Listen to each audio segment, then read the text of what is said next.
Hi everyone, this is Christopher Paolini again, and I have a very special guest today. I am here at MisCon 30 in Missoula, Montana with none other than Robin Hobb. Thank you for giving me this opportunity. Well, thank you for agreeing to talk with me. This is a really cool thing for me because I was introduced to your books by my sister Angela, and I have read the Assassin trilogy, the Life Ship Trader trilogy, and the Tawny Man trilogy, so a trilogy of trilogies. At least, yes. And I know you have more books in that world and series, but how did you get into writing in the first place, and what drew you to fantasy? I have known from the time I was very small that I wanted to be a writer. I can remember sitting at a table one Halloween in my costume, using a very fat pencil on that pencil paper they used to give you to try to write a Halloween story. So I was probably maybe 6 or 7. I was printing right now. Did not have very good penmanship at all. But I've always known that I wanted to be a writer.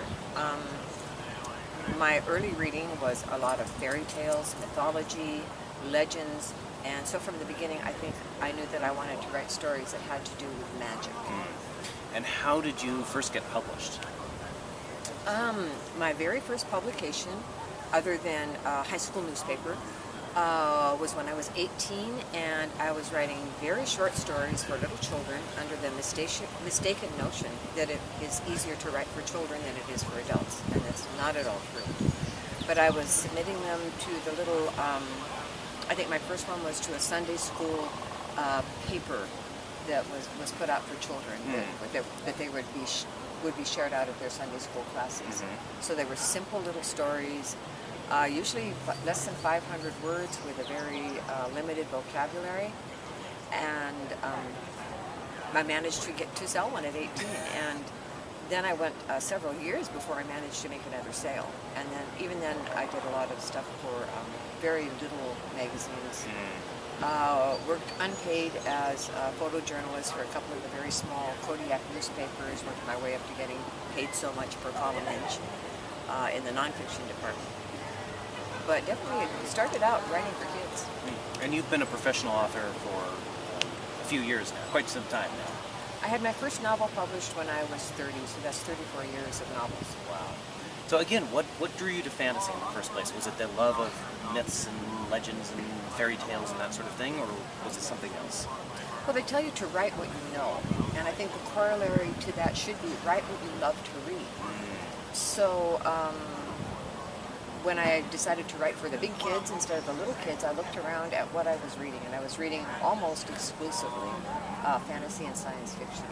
Subscribed to the magazines, would go to the library and pour through what they had. I was in Kodiak at the time, so we didn't have an extensive library on the island. But Kodiak, Alaska? Yes. So that was I need to write the kind of thing I love to read. So that brought me into fantasy and science fiction. Very cool. So something I've often asked to authors I've interviewed is, is there one image or idea or theme that they keep returning to in their work again and again? And the reason I ask them is we actually had this conversation at San Diego Comic-Con one year, and you gave me the most interesting answer, I thought, and you want to share it again today? Sure. I am fascinated by all the information that is stored in our blood.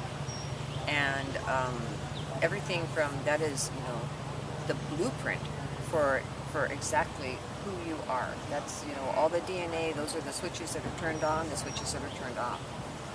And when you combine blood with memory, I read an interesting article some time back that said that there may be, that our blood may carry traces of genetic memory, just as a Labrador puppy will chase a ball and bring it back to you. It may very well be that we are somewhat programmed by our ancestors' knowledge. The example I'll give is that I have a terrible time learning to tie knots. But my husband's family is, I don't know how many generations of maritime. And the kids, it was more like they were remembering how to tie those knots than learning them from their dad. Interesting. So I think that there's something to that, especially when you look and you see generations of actors in the Fonda family, for example, or generations of artists in the Wyatt family. Yeah. Is it something that you just grew up as a small child watching your parents do and said, okay, that's what I do, like a duckling that imprints on the first thing it sees when it hatches? Or is there something in the blood? Yeah. And I'll go back to a quote from Sir Arthur Conan Doyle that's in one of the Sherlock Holmes stories, which is art in the blood can take strange forms. And that was explaining not only Sherlock, but his brother Mycroft. You know, that's interesting because I never thought of my family as a family of writers, but once Aragon got published, I kind of realized very late in the process that my parents had self-published a few books. My grandmother on my father's side has published quite a few literary novels, not novels, they're examinations of Dante and scholarly books, I should say, scholarly books, and so it does seem to run in the family a little bit. You may just have that storytelling gene. I guess. So let's talk about technique a little bit. I mean, how do you, what is your process actually like? You know, are you an outliner? How do you go about doing that? What's your actual day-to-day writing process like? It has really varied through the years.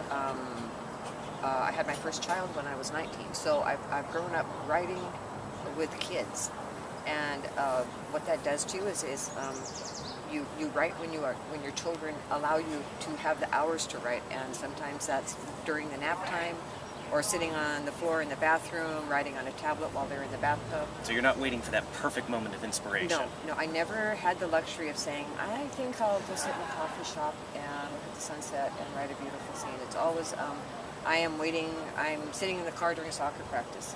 I am sitting at the edge of the roller rink on a sticky table with a notebook. And I'm not talking about a laptop, I'm talking about a spiral notebook and a pen.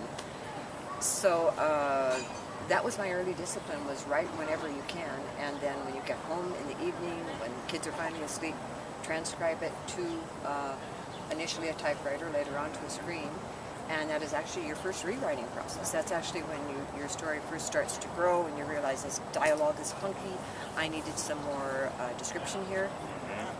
So my process was not, I don't get to have, I've never had, the scented candles in the calm room. It's always been write wherever you can, whenever you can. Now, do you tend to outline your stories before you start them?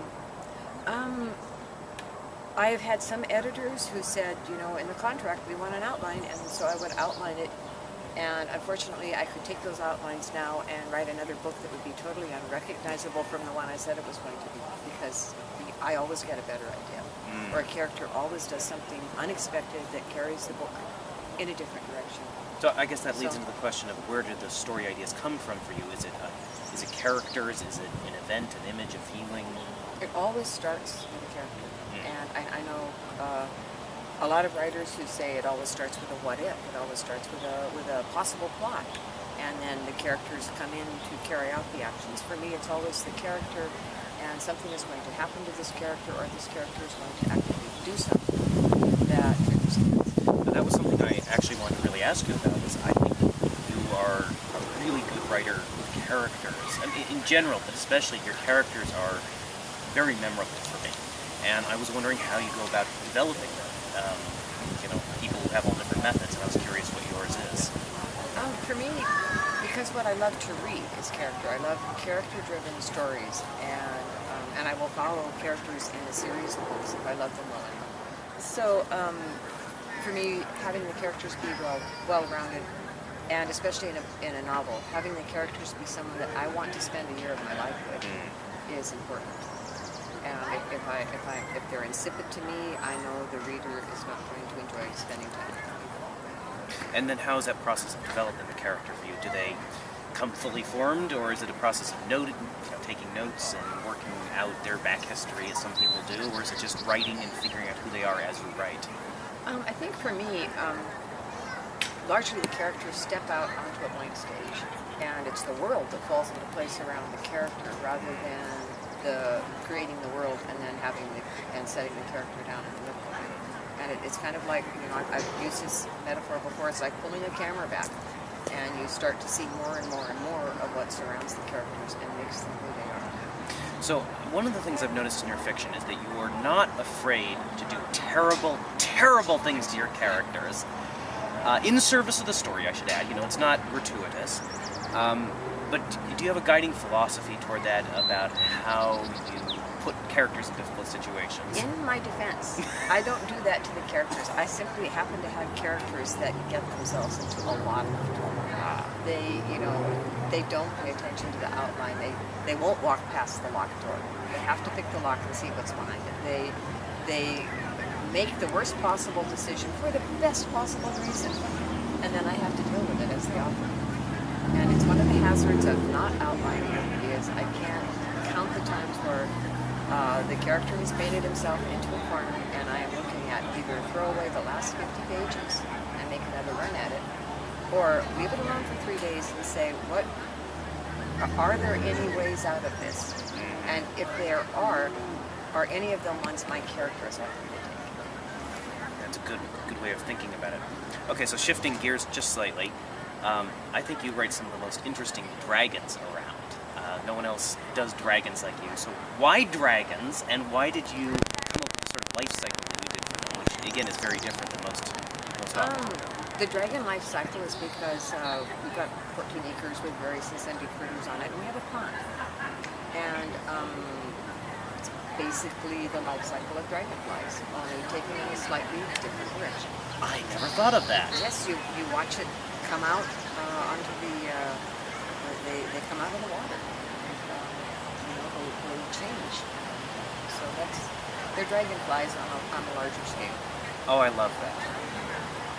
Well, and it seems like sometimes fiction often does that. You know, you take one idea in one area and it inspires a connection in your brain in a different area, and then that leads to something interesting in fiction that you wouldn't have otherwise.